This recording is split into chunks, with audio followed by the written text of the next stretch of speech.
First of all, I want to, again, welcome. I think these are an important initiative, and they're debates that allowed us to look a little bit deeper and to go a bit wider on topics that are important.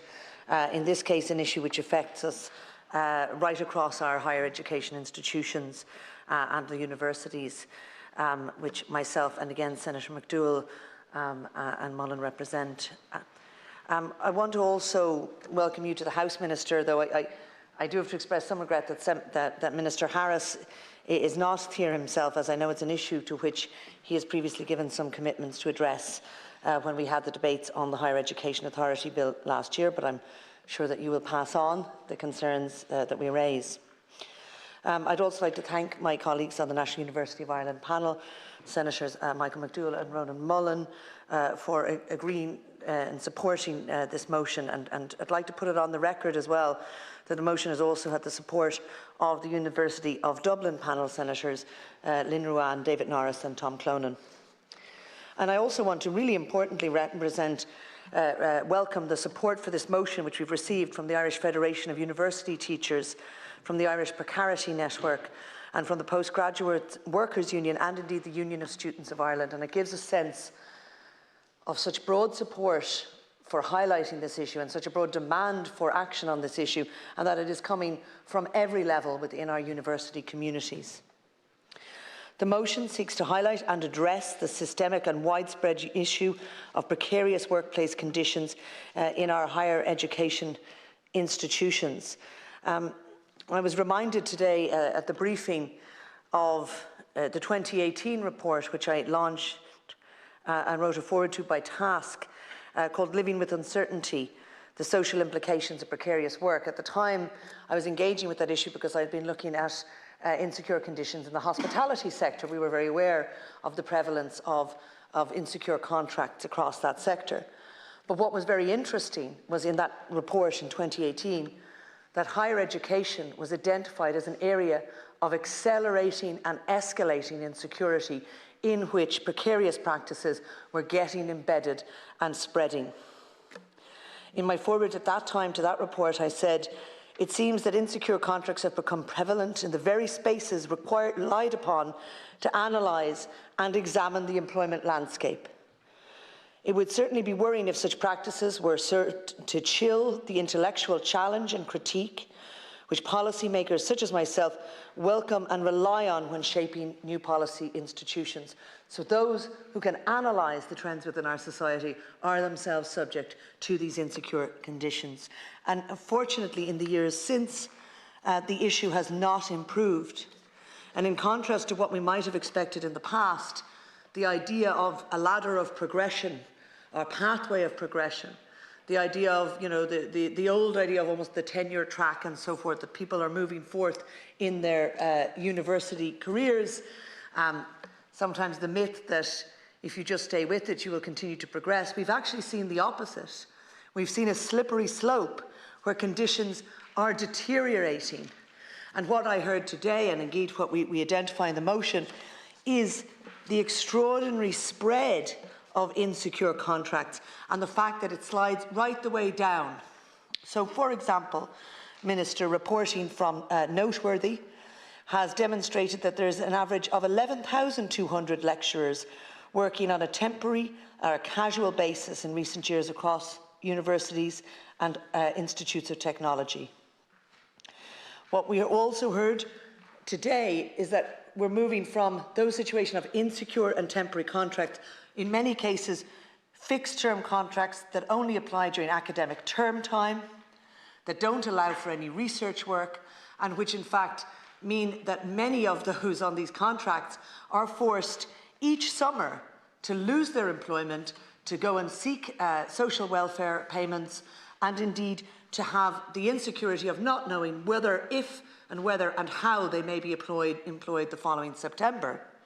This is an issue it means that there's not a continuity of contract building up. It means that people are not building up towards permanent status, and it creates incredible uncertainty, including, as we have heard, situations where persons will lose their housing because it's very hard to get a lease or housing when you don't have a permanent contract. It's very hard to be able to move forward in any aspect of your life when you can only point to an 8-month or 9-month contract. But what we've heard since is we're not just looking at the situation whereby the progression path is not there in terms of the full staff. We're not just looking at temporary contracts in terms of that part of the year. But in fact, now some of those who have been on an endless cycle of short-term contracts, of contracts that end each May, are now being told this May or June they may not have a contract in September because an even more insecure form of contract is being favoured. And this is what has been described as almost a gig economy version of lecturing, where we are seeing persons hired to lecture on an hourly basis. And for example, contracts which were meant to be special purpose contract, the contract for the visiting lecturer who comes in and gives you an expert perspective on black holes or 19th century Italian dance and may appear occasionally, are now being misused as contracts to say that the standard teaching on core courses will be done on an hour-by-hour basis by lecturers hired on an hour-by-hour basis. And of course, crucially, when that happens, they're being hired on an hour-by-hour basis, but they're not having time allocated for marking, for developing of courses, for research, and for any of the work that goes into good academic practice and good intellectual work and the kind of quality we need from our institutions. Minister, again, when we follow the track along, we also see the situation faced by postgraduate workers and postgraduate students. Again, the lack of recognition of employee status deeply disadvantages them, not solely in terms of when they're doing their PhD, but in years to come. Because having a 5-year period or a 7-year period in which no PRSI contributions are made, and where you are denied relevant employment protections and rights, such as maternity leave, parental leave, or sick leave, can lead to long-term disadvantages, not just in the terms of the gaps that will be there in terms of pension contributions, but even in the gaps in terms of access to other social supports. And it's an interesting one, and it was very interesting that both from university lecturer level right through to postgraduate workers, something that's been highlighted to me again is that this is a gender issue also. Because the absence of something like maternity leave, the absence of being able to access those supports affects who can afford to remain. And indeed, international students who may be women face a double layer of disadvantage in relation to these issues. So we have a situation whereby, for many continuing and many extraordinary candidates, completing a PhD becomes unaffordable or unmanageable and the fact that they're not represented as workers means they have the power imbalance is so extraordinary they cannot even be properly represented by unions. So in those situations, it's important to note it's not solely the individuals affected who lose out. Our institutions lose out in terms of their credibility, in terms of the quality of the thinking and the work that happens. The students lose out in terms of the continuity of the work and the continuity of education and the quality of education. And society loses out. Because when we have these kinds of insecure contracts and insecure practices, we do not have then the kind of diversity that we need within our institutions. And the dangers of groupthink become a problem. And we lose out when we look to the role that our universities can and should be playing in terms of the public good, in terms of developing solutions to the collective problems which we all face as a society. Minister, this motion, and again I have many more issues I could have listed, the Cush report, the Committee on Education, Further and Higher Education and others have all called for these issues to be addressed. But as I come to conclude, what I want to just emphasise is the very clear calls to action, and I will be very brief. Engagement with the representative organisations of lecturers, postdoctoral and PhD researchers, regulations and legislation to ensure that all persons employed to teach in higher education institutions earn a living wage and are recognised as employees and entitled to the relevant benefits. Revision, though abolition would be better, of the employment control framework, which has limited universities' capacity to move forward and accurately and appropriately recognise and support staff, and indeed hire people in the long term. And then lastly, a vision in terms of transformative role in education. And Minister, this comes at a time when you'll be aware there are proposals coming in terms of research and innovation. This is how trust can be built within the university community. Thank you.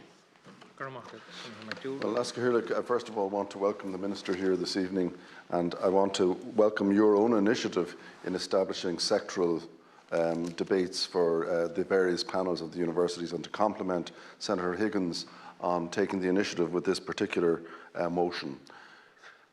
The second thing I want to say is this, that there is considerable publicity now about the plight of postdoctoral students and the fact that they are effectively being exploited, both in terms of permanence and pay, by the universities.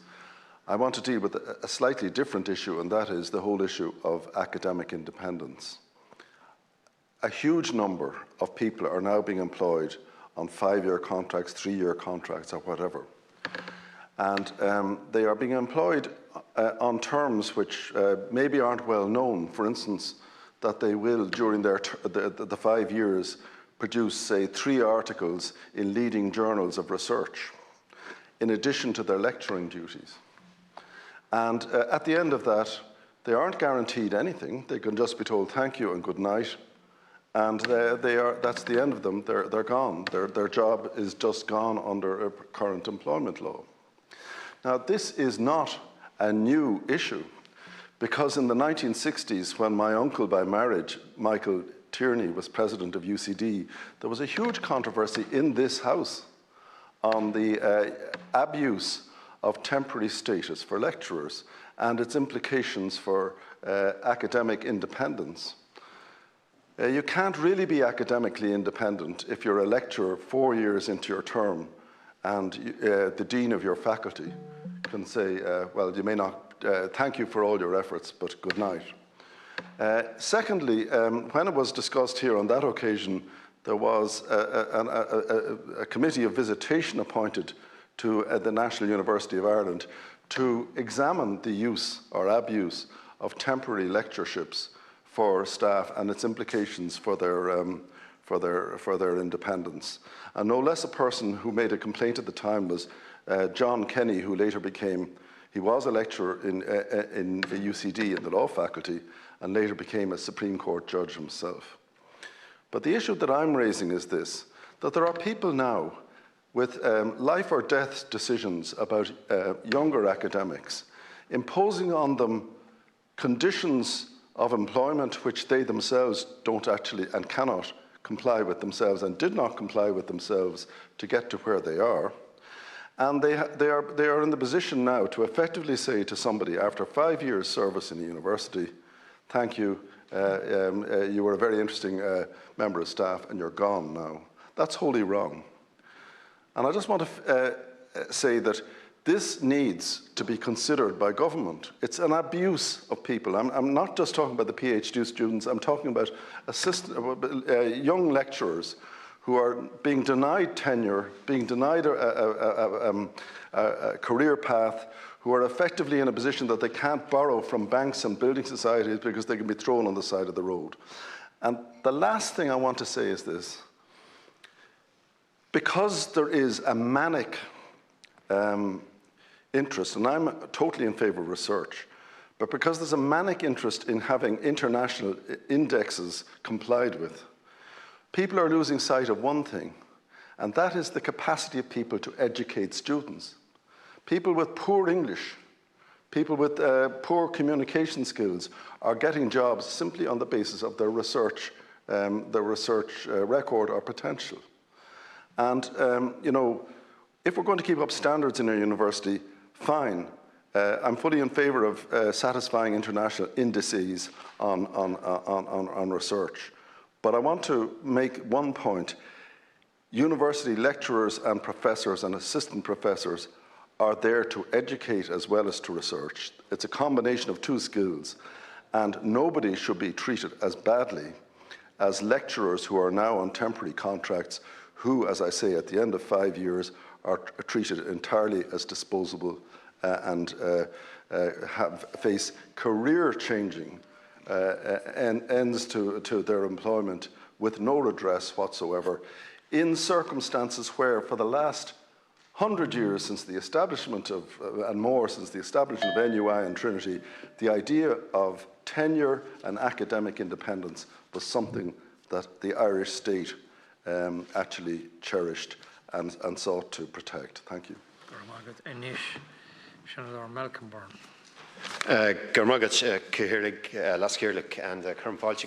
And I would also like to thank the National University of Ireland senators for putting forward this motion, and I certainly would agree with the broad premise of the points that are being made. I think we should be working toward having the best higher education system in the world that meets quite a number of purposes, and the only way that we can do that is by having some of the top class lecturers and researchers, and the two concepts are not mutually exclusive, and that we have the necessary supports that are in place. I'd certainly be quite happy, Michael, that we would have a debate on the slavish following sometimes of some of the, the international metrics and some of the league tables and so on, which is kind of running through the education system more generally, not just in higher ed. I think it is important. I think there's a challenge, though, to institutions that they have more regard also to somebody's lecturing ability when appointments are being made, and not purely on the basis of research. That's a broader debate. But I'm certainly happy that the government's not opposing this motion. I think there are very serious concerns that are there. I think that for any young or emerging academic, that he or she should have certainty. There should be a career path in front of them, and they should be supported during that period. I do think it is important, by the way, to recognise that, and it speaks to the autonomy point, that universities are autonomous institutions, that there are times where it is appropriate that there should be short-term contracts, fixed-term cover and so on, and that has to be respected. But the difficulty with what's happening at the moment is it is being used to far too great an extent, and I think that is the challenge that is happening within the system. I am aware, and it's related, that there is a review on the part of government, and I know you and I, Minister, have spoken about this, around the question of state support for researchers and for postdoc researchers. I think that, in parallel with the forthcoming research legislation, should be underpinning how we properly support PhD candidates and postdocs and early stage lecturers.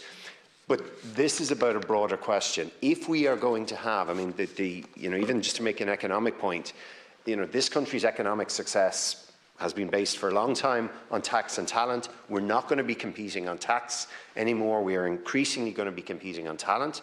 It's the reason why your department, our department of Further Higher Education, Research, Innovation and Science was established to provide support to talent. And the only way that we're going to ensure that we have that continuous pool is that we have good early stage researchers and lecturers. And those guarantees aren't there within the system at present. I certainly think it has to be acknowledged that there has been a significant investment in additional staff to our universities, but the concern that I have is too many of that, that additional headcount are coming from these short-term contracts and precarious contracts, and that should not be the case. In the last 30 seconds, I will mention as well, it's not just, by the way, I think, about the pay and conditions. I think it's about the issue of the environment within which a lot of those have to operate. Minister, I've raised this question before. A serious worry that I have is about access to research equipment, and particularly basic research equipment. The fact that about a half of research equipment in Irish universities is over 10 years old, and a third of it is over 15 years old, is deeply concerning. And if we are trying to have the best people at the early stages of their academic careers, they have to have certainty and they have to have the right equipment with which to work. So certainly, I welcome the motion. I think there are opportunities to address a lot of the challenges that are laid out within the motion. But I think as a matter of critical urgency, both for the benefit of the individuals concerned, but I think broadly for Ireland as a society and as an economy, it's critical that we do this shortly. Anish, Seanad Éireann. Gormaga, thank you. And I suppose just if I can thank the senators again for bringing this, I think it's a concern that is shared, by all groups, and I know particularly in government, and for Minister Collins, who's here with us today, and I suppose for Minister Harris as well, under the department, or over the department, sorry, of further and higher education in DEFRAS. I suppose for myself, really what I want to see with our university and our third level system is what I think is really great about some of the systems and what I see in our system is this flow of knowledge in our universities, into society, into industry, into our hospitals, into our public sector, and that continuous flow makes our universities a really thriving ecosystem. I suppose that engagement that I have seen over the last number of years from when I've worked in the university myself is really placing our universities at the heart of our communities and in our cities and our towns and our villages through the work that's done by be it our teaching staff within universities, but also by our researchers and by research groups that engage with communities across the country. No longer are universities these standalone places with high walls that keep information locked up like the monasteries of old. That's changed. That perception, I think, of universities has really changed over the last few decades. But it's really important to see that this living, vibrant, sort of thriving system that's open, that is one of the key tenets of success, I think, for third level and for us. But there are so many challenges. And as I've mentioned, I myself have been a researcher. I've been a researcher on a fixed term contract. I've been a researcher on a number of contracts. And I've also worked on the administrative side through the research offices in universities as well. So I suppose I've seen it from a lot of different angles. I must admit that there are serious challenges that I would like to see rectified, obviously, with government is additional funding in, number one, reducing our sort of student-lecturer ratios and, of course, increasing that funding.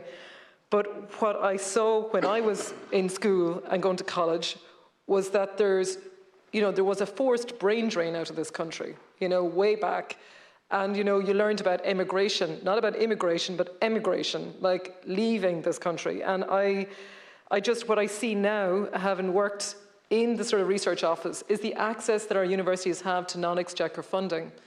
And I have been fortunate enough to work as a project manager on a Horizon 2020 programme, that was EU funding. I've had the chance to work on a number of other programmes, but the opportunity for third level with this is that it is possible then to hire people outside the employment control framework.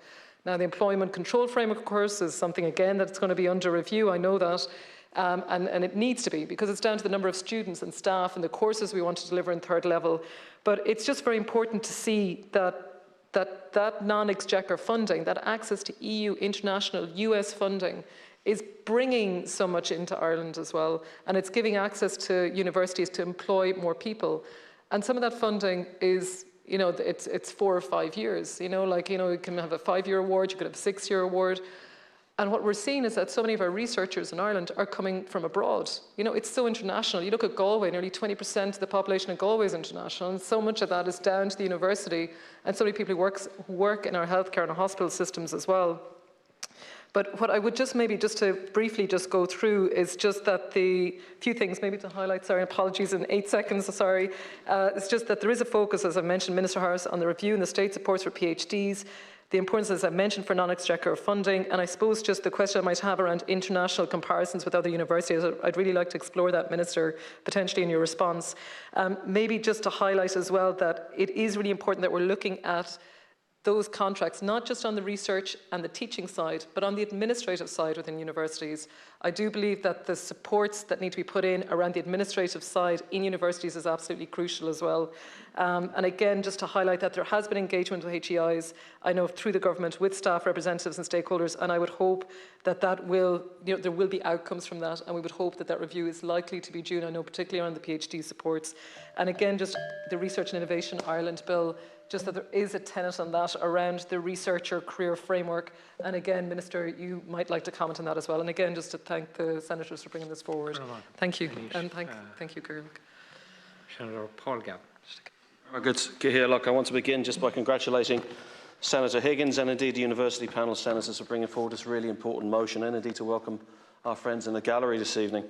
And I'll start in the brief time I have with a quote, because it just struck me as being so powerful, from a Dr. Ingrid Holm, adjunct research fellow in sociology at UCD, and she said, "I've never settled down. You can end up not having a family. I don't have pets, I foster, as you just don't know if you're going to be around or not. I'm 45, and there's no way I'm going to get a mortgage on a house. That's not going to happen." I mean, my God. How did it come to this? And I want a serious answer to that question, Minister. How did it come to this? Because, let's be frank, you don't end up with 11,200 lecturers on short-term contracts by accident. It's not some kind of natural phenomenon that occurs from time to time. The reason we have so many lecturers on temporary contracts is because political decisions were made. Political decisions by this government, by the preceding governments. And it has gone on over decades, but it's got considerably worse over the last 15 years. Considerably worse. I mean, I knew it was bad, but I didn't realise it was 11,200. I mean, that's absolutely disgraceful, isn't it? Surely we can all agree on that.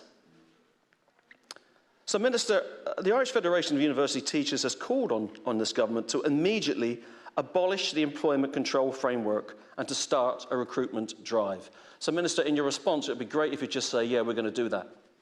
You've been in government for 3 years. You should surely recognise the depth of the problem. And God knows this should have been tackled years before now. So we need to see action on it this evening. Because, as others have pointed out, apart from the fact that we're losing so many talented people because of the appalling conditions on offer, it's also impacting on the quality of our education and indeed on the independence of our academics. So it's fundamentally flawed situation.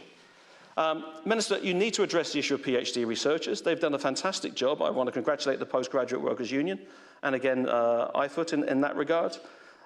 Sinn Féin's position is very clear. PhD researchers should be classed as workers, not students. They should be entitled to worker benefits such as sick leave and maternity leave, PRSI contributions, which ultimately affect their future pension entitlements. To date, your government has opposed this change, Minister. So, in your response, you might either justify that outrageous position or tell us you're going to change it. Because, again, this has gone on for far too long. I also just want to briefly make reference as well, because it's not just university lecturers, to the plight of adult education tutors. Roughly 3,500 tutors at education and training boards across the state are seeking an incremental pay scale, recognition of service and pay parity. They've been campaigning for years, and again I want to salute SIP2 and the TUI. And of course, 3 years after a Labour Court recommendation that called on the government to offer these workers proper contracts, they're still waiting. Now again, these are government decisions. These aren't accidents of nature. This government is not engaging and supporting these crucial workers. And that's what needs to change. So it's really good having this debate this evening. I look forward to your response, Minister. But it's only going to be worthwhile if the government actually acknowledges that they've messed up for several years and addresses this situation. Give these people the respect they deserve, give them the contracts they deserve, give them the future they deserve. Senator Éireann. Thank you very much, Cathaoirleach. And first of all, of course, I'd like to welcome this motion. I want to applaud the NUI senators for introducing it, in particular Senator Higgins and McDowell and Senator Mullen, both for this motion and for the AV room briefing this morning. It was, this is incredibly timely, and of course welcome to everyone in the gallery here.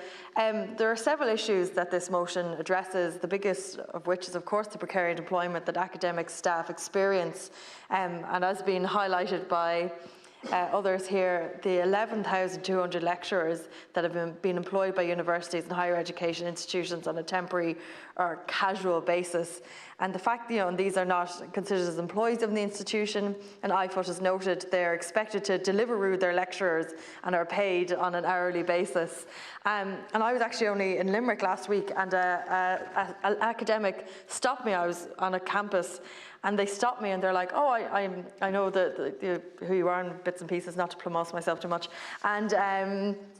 And they were saying, I'm actually after getting tenure. And she's like, I can't believe it, it's incredible. She's like, but she was telling me about the staff who are in that particular institution who are effectively right now working for free because they're not being paid into the exam period. So they are effectively volunteering their time. They'll get paid a couple of euro per exam that they correct, but they have to go through them at an almighty pace to even try and make minimum wage in an hour. And I couldn't believe that she was talking about there are staff in an academic institution right now that are effectively working for free because they want to see out the end of their modules or the end of their terms because they're on precarious contracts.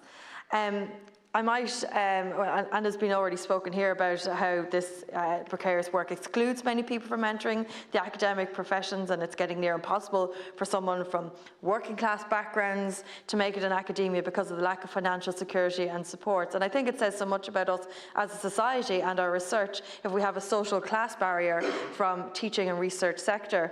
And I've spoken in here before about friends of mine and colleagues of mine who have literally fled Ireland in order to be able to find academic work in New Zealand, Iceland, other parts of the world because they simply could not afford to stay here. I have academic friends who have put off having families, who have no access to, quote unquote, normal life milestones because they are in this precarious place.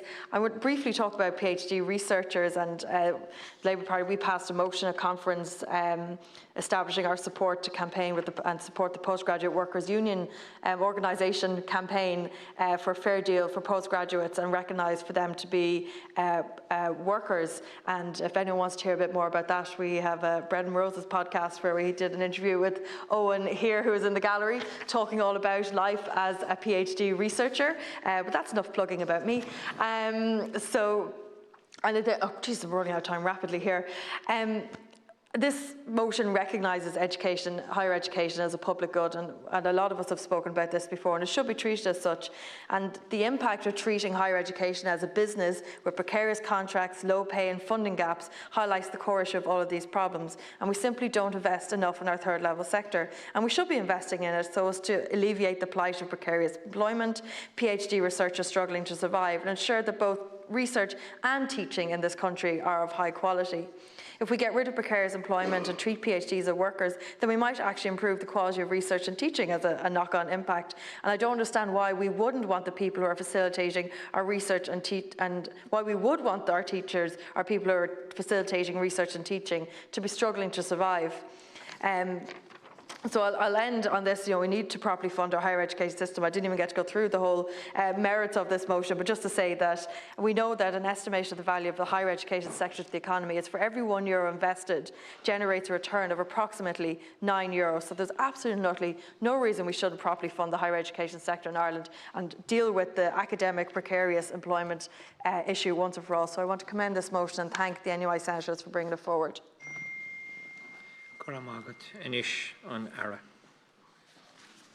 Thanks very much, Chair. I wish to thank Senators Alice Mary Higgins, Michael McDowell and Ronan Mullen for tabling this panel debate and providing me with an opportunity to discuss the commitment of the Government to address the complex and multifaceted issue of academic precarity. The Government does not intend to oppose this motion. As the speakers before me have outlined, in your insightful contributions, there can be no doubt that academic career precarity is a pressing issue, especially in relation to the research system. And it is true that insecure employment can and does have a detrimental impact on the finances of individuals and their ability to plan for the future. Regrettably, these difficulties have become more pronounced over the past number of months, given the strong global inflationary pressures and their impact on the cost of living for all in our society. It is therefore right that we debate this topic and look to identify initiatives that may help these individuals who contribute so much to the work of their third-level sector but do not have the financial security that they desire. At the same time, we must be very mindful of overreach. Our traditional universities have considerable autonomy in respect of human resource policies under the Universities Act of 1997.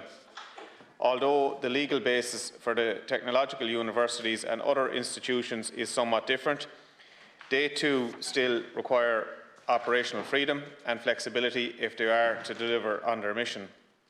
The reality is that staff profile across higher education is determined by a vast range of factors, including financial sustainability, capacity to change and innovate, the breadth of course provision, and the availability and required skills and expertise. In that context, the staffing profile of universities is a direct outcome of operational need, and a typical academic workforce comprises a mix of permanent and fixed-term academic staff as well as some casual employees. It has proven challenging to collect data in this area, but the Irish Universities Association estimates that around 12 or 13% of academic staff are employed on a fixed-term contract. Many different factors give rise to non-permanent staffing arrangements, and there are sound reasons or objective grounds as to why a position may not be filled on a permanent basis. Typical examples include replacement appointments for seconded staff, time-bound or project-based philanthropic activities, and appointments to new programmes, the continuance of which is dependent on student uptake. Meanwhile, occasional hourly paid staff may be engaged as exam invigilators, specialist staff such as industry or professional leaders, or for cover at short notice due to staff absence. We must also remember that the sector is required to operate in accordance with the provision of national industrial relations agreements and employment law, and that any individual in the sector who feels that he or she is being exploited can avail of the various dispute resolution mechanisms that exist. I do not make these points to dispute the broad thrust of concerns that have been raised or to wash the department's hands of the responsibility in this area.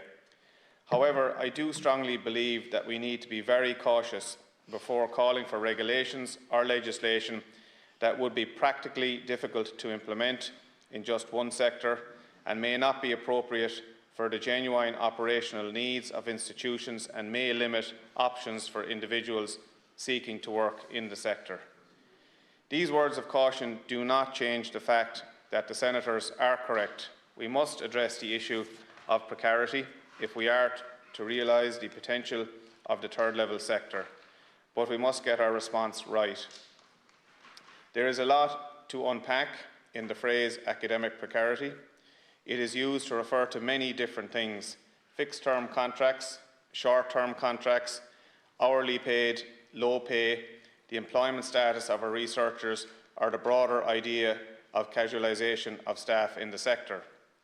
Concerns around precarious working also go beyond individual staff concerns, important though they are, and the impact at a strategic level in terms of the future development of higher education, given the criticality of high quality and committed staff to maintaining and improving the quality of teaching, learning and assessment for students.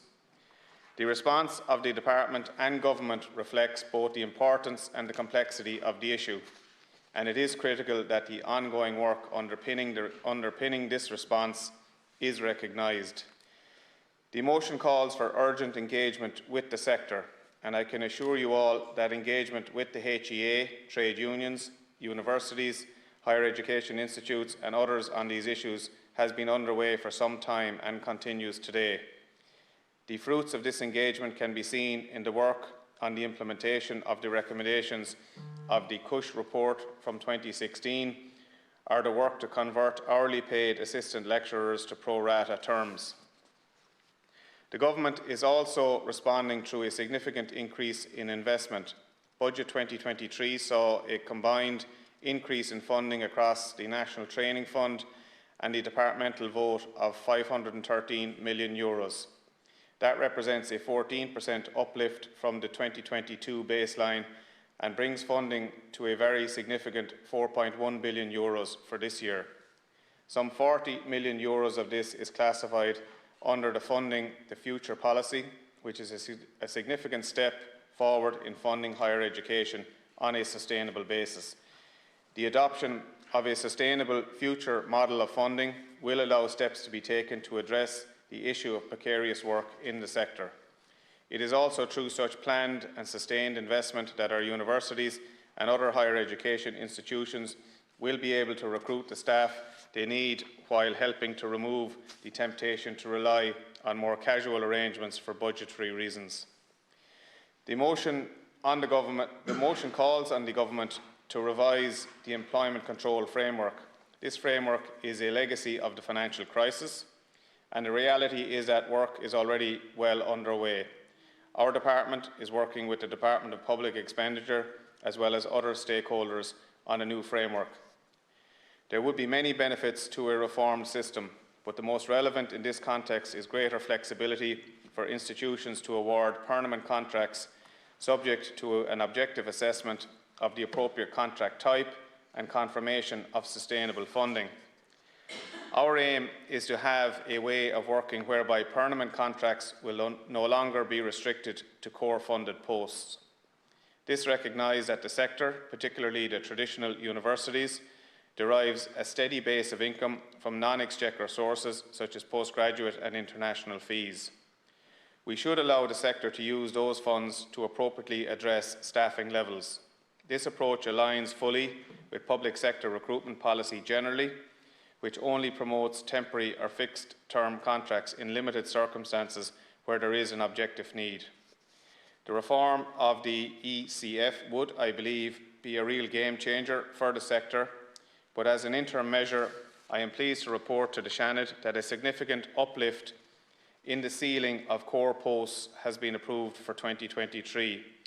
For HEA-designated institutions, the uplift represents an increase of over 1,500 posts from the 2021 ceiling. The effect of this measure is to give more scope for permanent recruitment. The motion raises issues around the conditions of PhD researchers and calls for them to be treated as employees. As I'm sure you are all well aware, Minister Harris has already initiated an independent review of state supports for PhD researchers under the co-chairs Dr. Andrea Johnson and David Cagney. The review's remit includes the question of whether PhD researchers should be treated as students or employees. It also includes other issues such as stipends, conditions and visa requirements. The review has heard from all stakeholders and interested parties, including PhD researchers themselves. The findings of this exercise will give us the evidence base to develop the response that is right. It is hoped that the first report from the co-chairs will be submitted to Minister Harris shortly. Of course, we have not been sitting on our hands waiting for the report. We have sought to improve matters where we can. For example, in Budget 2023 saw a €500 increase in the stipend paid to PhD students in receipt of SFI or IRC awards, bringing the support to €19,000. I think we can all agree that PhD researchers make a vital and significant contribution that benefits universities, industry and the state. But I would caution senators about the potential unintended consequences of the call to classify researchers as workers. How will this impact compensation once taxation is taken into account? What impact might this measure have on international students? Could it reduce access to PhD training or discourage some individuals from pursuing a PhD? There are differing views, and we need to wait to see the evidence and analysis from the National Review to determine how best the state can support PhD researchers in pursuing their ambitions. In conclusion, I would like to close by thanking the senators again for raising the important issues of academic precarity. As I hope I have made clear in my comments, the concerns you have identified are shared by Government. I fully appreciate that we need to offer pay and terms and conditions that can attract and retain quality staff. A considerable stream of work is already underway to do just that. I have, however, also been honest with you in that some of the actions called for in this motion may be impractical or have unintended consequences that we do not think the senators themselves would like to see. Minister Harris and myself look forward to working with you on these important matters in the coming weeks and months as we seek to advance our shared commitment to Ireland's further and higher education, training and research system. Thanks, Chair. Thank you, Minister, for coming into the Seanad and for participating in this debate. And now to respond to the debate, Senator Alice Mary Higgins. Thank you very much, and thank you, Minister. I am very glad that the Government are not opposing this motion, and indeed I hope that many of the points, some of them you've indicated and others I think we may follow up further, will be taken up in the next period of time, and I know that those in the gallery will be watching with interest in respect of that as well. I do want to address maybe just a couple of the points in terms of the question of there being many different operational needs and operational reasons for these insecure contracts. I would suggest it's not solely a matter of operational need, it is a matter of practices that have become embedded, and I would query the figure of 12%. We know the figures from IFOT, for example, found in a recent very large-scale survey of lecturers that 36% of respondents considered themselves to be precariously employed, and indeed that 30.6% of the hourly paid staff work on an if and when basis. Again, that is not knowing your hours from hour to hour. So it is not being used in exceptional circumstances. The key is many of these issues, you mentioned the many different forms precarity takes, but the many different forms precarity takes are becoming embedded and becoming spread, so they are not being used in their original designated narrow function, but being used widespread. And that is a really important and dangerous trend. And indeed, you know, at the time when we're coming to be looking shortly at the Research and Innovation Bill, there is an opportunity for the Government to really show that they're understanding the importance of proper security around receipt. And again, it's not solely just pay conditions and security around contracts at all stages of the research ladder, and indeed all stages of the teaching ladder. And similarly, we have seen, sadly, that one of the areas where we have seen innovation in our universities is innovation in new ways to dilute contracts. Yes. And we have seen innovation, for example, where persons are being told, I think in Galway recently, that they will all be described as, a number of people who will be described as tutors, even when they are delivering lecturers, that they will be paid at a tutor rate. So, again, we're seeing these, and I think it's really important that we knock that on the head. And again, the Government does have lead in this, because we look at the Universities Act, they're very clear about the role the HEA has and that the Government has in terms of guiding and setting policy in this area. So I don't think that this is solely something we can say is happening individually in institutions. There is a clear responsibility for the state to provide leadership in this, and indeed the employment control framework is one of the factors that has contributed to some of this race to the bottom in terms of secure contracts. So again, I welcome the 1,500 additional posts, but it is a very small amount of that 10 or 11,000 that we're talking about who are in secure contracts. So I think that needs to be scaled up very rapidly in terms of ensuring quality pieces. I wanted in the remaining time just to highlight just maybe one or two very small issues. One is in terms of, as I said, that we need this to not solely have research that is led by private sector interests, but one of the last points here, investment in public research, public-public partnerships, is a crucial matter.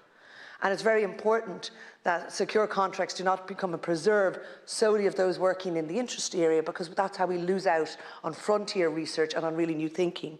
And lastly, a point which was brought to my attention by Senator McDowell, in that 1960 debate, I think it's a really important debate to look, this is how long we've looked, and this was how much it was recognised that the role of universities and the freedom within universities and the experience of those working in universities is core to our state.